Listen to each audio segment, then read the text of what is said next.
about how to build a custom solution in SharePoint 2013-2016 the easy way.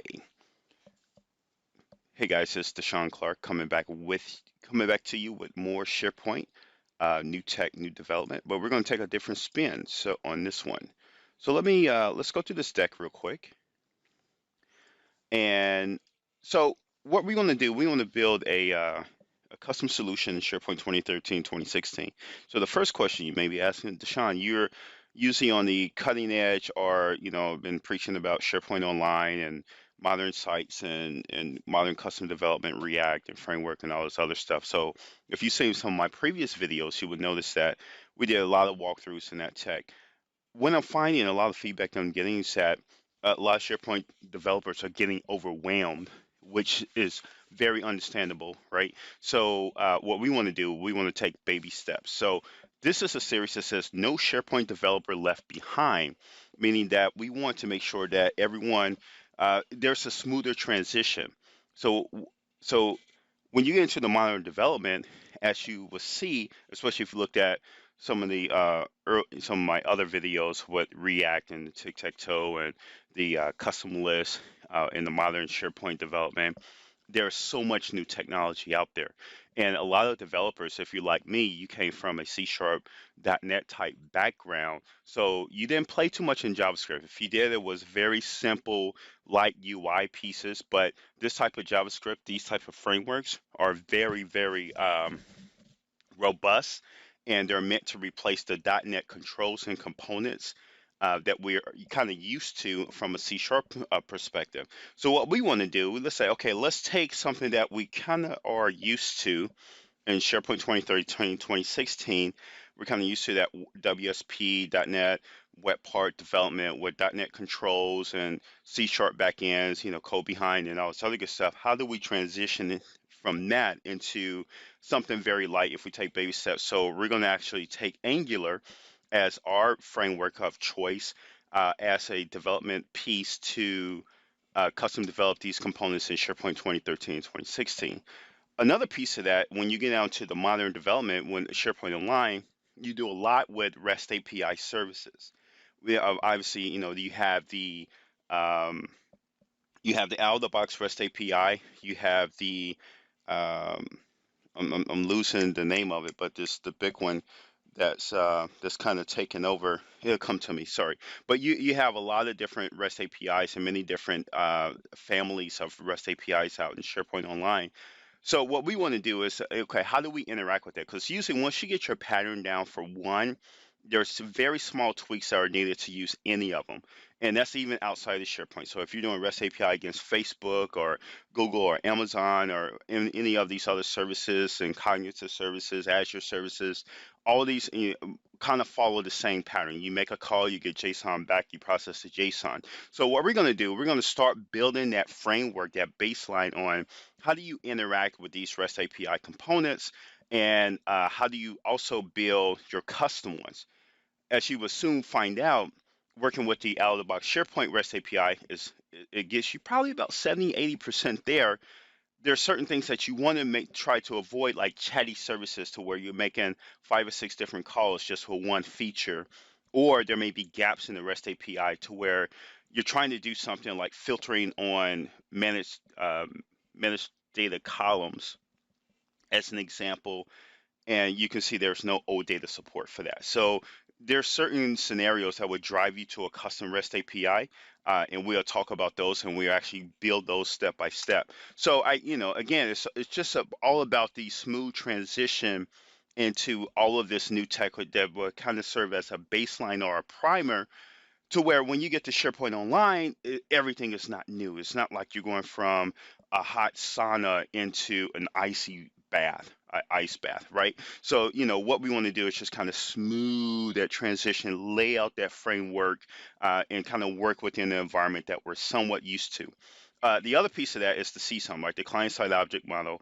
This is just a new way of interacting with SharePoint, especially with SharePoint Online, because there's no DLL, there's no references to 15 high, 16 high, full trust DLLs. You kind of have to make these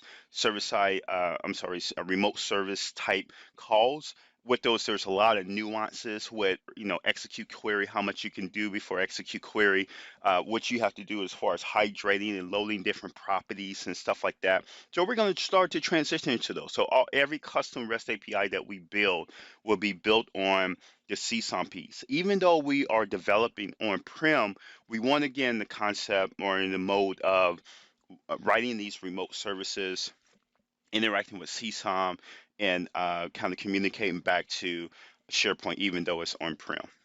Okay. And then the last piece is for us, what we're going to cover and why we're going this route. Again, as you kind of pick up the theme, it's all about, okay, let's easy transition into this because there's so much new technology out there. What we're going to do, we're going to build a lot of reusable concepts and patterns, especially from a JavaScript framework perspective. Of course, we're using Angular out in SharePoint Online. I think React is probably the go-to. If you've seen some of my previous videos, you hear me mention that I think, though the new modern development supports Angular, there is a lot of ease of use and a lot of plumbing that you get for free if you go the React way.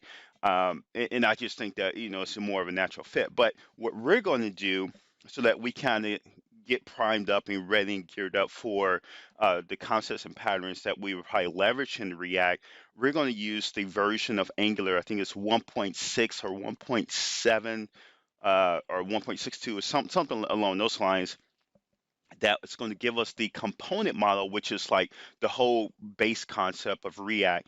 So once we leverage the component model, you will see how we can leverage a lot of the UI pieces and really some design and UI design and some other concepts that will be reusable once you get out there to SharePoint Online and in the React world. We will kind of see some of those concepts and best practices here. Okay, so what are we going to cover? What will we cover? The first thing we're going to do is so basically we're going to build custom solutions in SharePoint. I'm going to show you how to do this, what I would consider the easy way. Okay, so we're going to do that by leveraging CSOM Angular Custom Web API, which is like the custom REST API that we'll build. So we're going to build that off of the .NET Web API framework. Which is just another component of the MVC, but without the pages and all this other good stuff. So we're going to talk about that. We're going to talk about how do we structure our projects and to take an advantage of that. We're also going to take a look at how do you take a very, very custom UI, which I'm going to show you here in a second, and leverage that in SharePoint, and actually integrate that and develop that and migrate that into SharePoint. And I'm actually going to show you a very easy way. So what we're going to have a design package. And if you look in the description section of this video, you should have a link there to the zip file that will allow you to download this package and a lot of these other starter page layouts and master pages and stuff like that that we'll be using.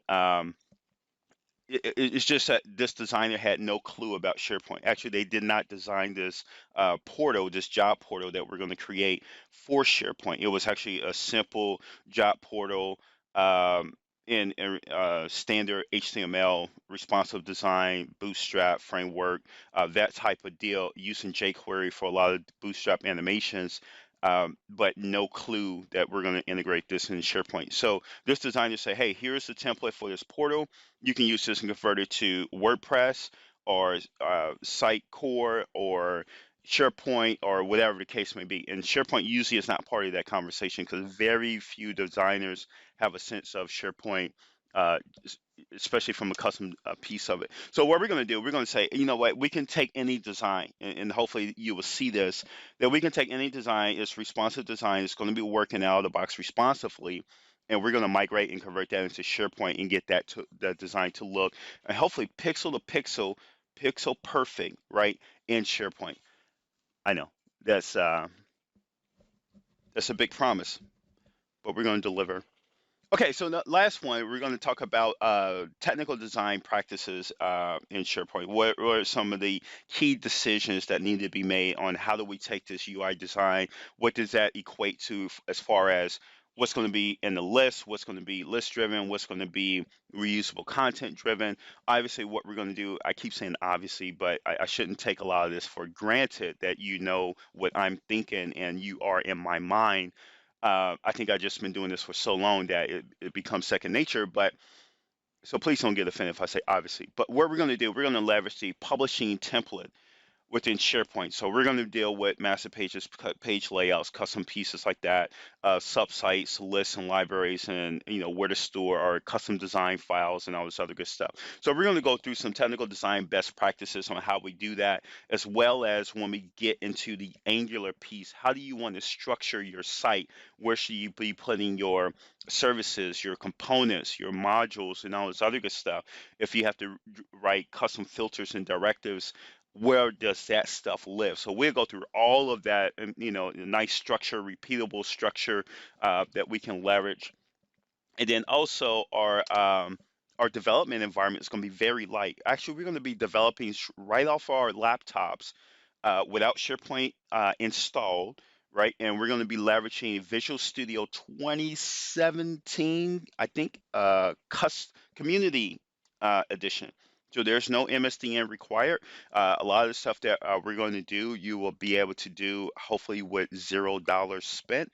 And this is going to make it a way to where you can start to do some of this at home. The one requirement, though, the one requirement is that you will have to have access to a SharePoint environment to do this. But the good news is we're going to try to do most of this, and there's an edge case, and I'll highlight that when we get to it. But we're going to try to do most of this through the browser as a site collection admin. You will not require access to the server itself. Edge, up until this point, I would say 90% of this, you will not require access to the server itself. You will be able to upload most of the stuff via the browser, and then also through the publishing feature through Visual Studio, which is something that I think a lot of SharePoint developers have had the opportunity to take a closer look at, which I think is pretty cool, and it makes things a lot simpler. And then because of CSOM, all that's remote, so we'll be able to write those CSOM services remotely and interact with SharePoint that way. So a lot of cool things are coming up, and it's going to be dealing with SharePoint 2013 initially, but I think 13 and 16 are very similar. I would say 95, 97% similar based on the pieces that we're going to work on. There may be some deltas with the page layouts and the master page, but I think I have a starter package for both, so we should be good to go. What should you expect? What's coming up next? Well, we're going to do this new video series, right? And if you know me, if you've seen a lot of my stuff on my YouTube channel, you notice that I'm notorious for not finishing series. And part of that is because, no, I'm not lazy. I just get extremely busy once clients start calling, right? So what I've done is I'm trying to pare down a lot of that interaction with the clients. I want to get through this series because I think just on the feedback that I'm getting a lot from LinkedIn and Facebook and people that are hitting me up via email. A lot of my colleagues and friends and folks that I work with in the past are kind of hitting me up. The underlying theme, they ask me a lot of questions and a lot of go to, and I'm just like, wow, those are key core concepts that that I'm getting a lot of questions on. What if we did this transitional type series to kind of help prime the way for modern development? So a new series is coming out. I'll try my best to complete it. I'm gonna hit it hard as I can. I'm definitely gonna do a drip approach because I think if I go in the closet and try to develop this entire series and to release all the videos at once, two disadvantages. One, it will take forever. It'll probably be 2019 before you get it. Two, I will not get feedback on if this is helping what needs to be clarified. So with this drip approach, I will be able to release a video. You'll be able to consume it, uh, uh, apply the steps up to that point, and provide feedback, comments, please, on what needs to be clarified, what's not clear, if this is working, if this makes sense, if it's too fast, if it has background elevated music in it that's distracting, which is like the number one comment out of all the SharePoint videos I've released, which is funny.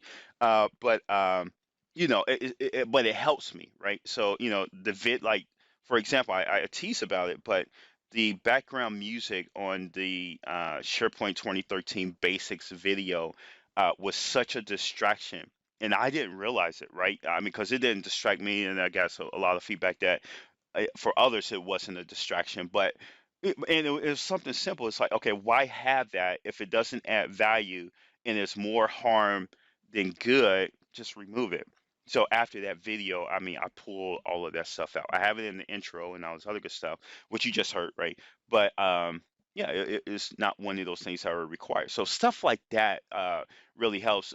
Some of that just kind of flew right above my head, right? It's like, oh, duh, some people need to be focused and you know want to be tuned in to what's being presented here.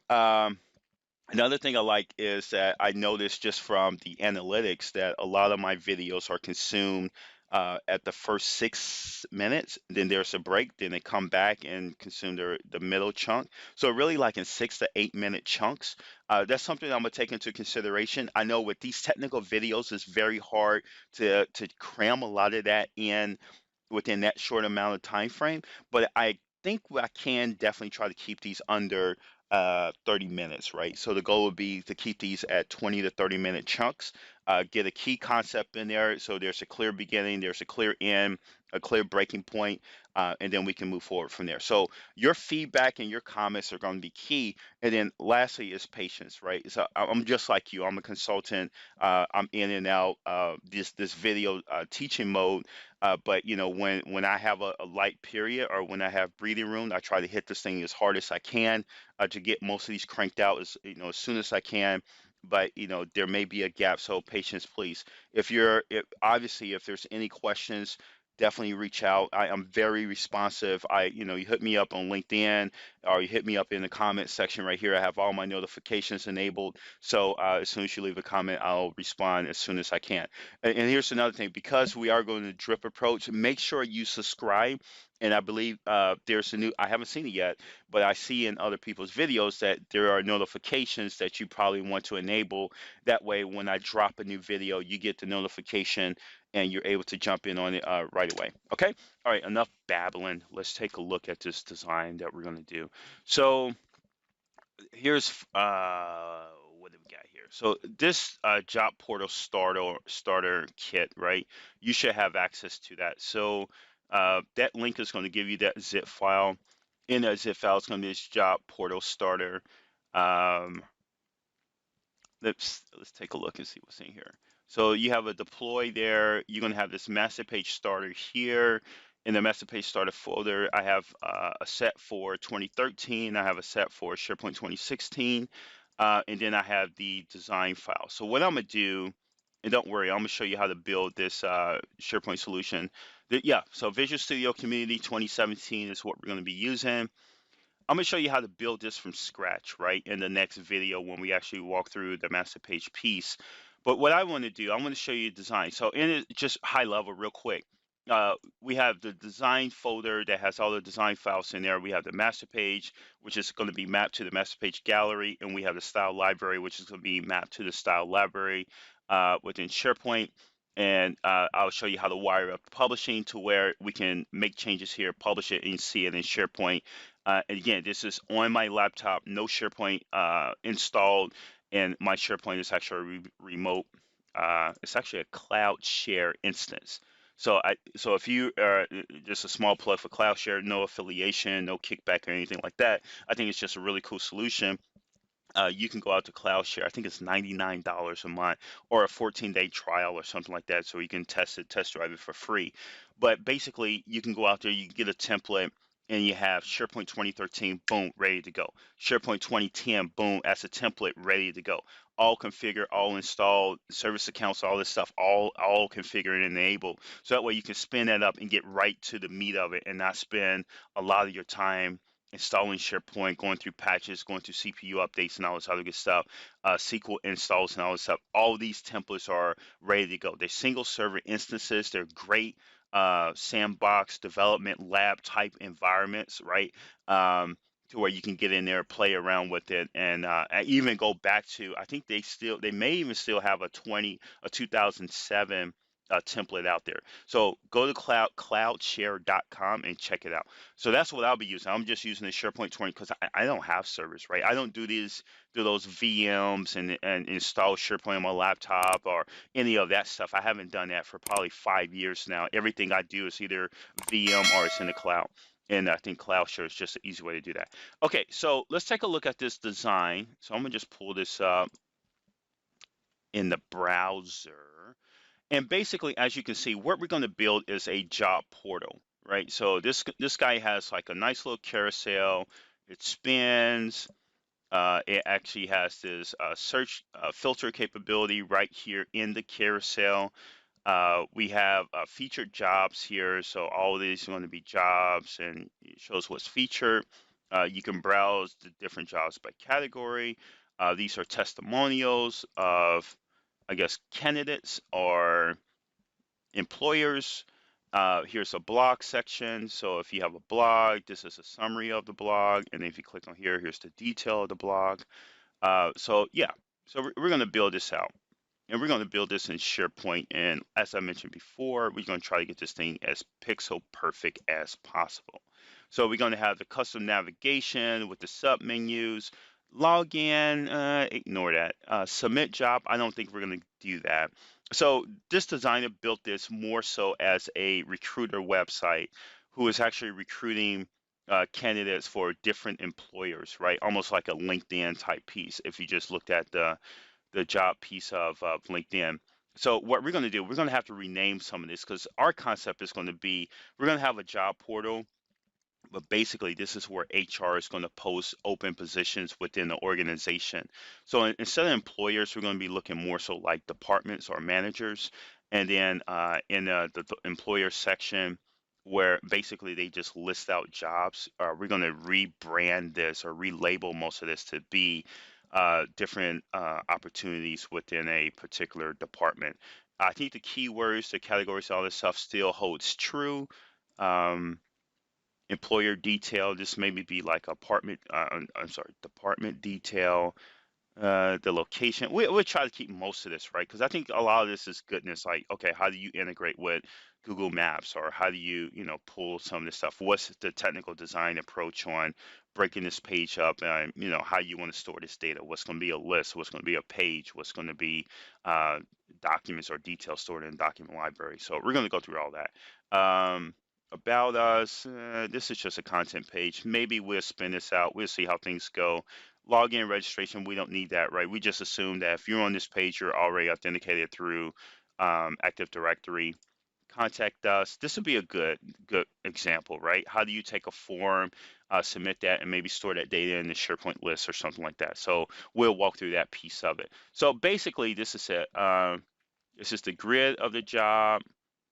So you can do different layouts. I think that would be cool. Show, how we can do different layouts. Should we apply for a job? Let's see what this looks like. Name.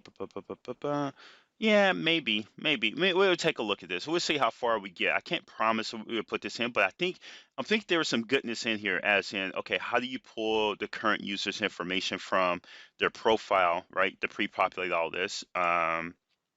This might be good. Like, how do you upload a file and use Angular to store that into a SharePoint document library? So we'll see.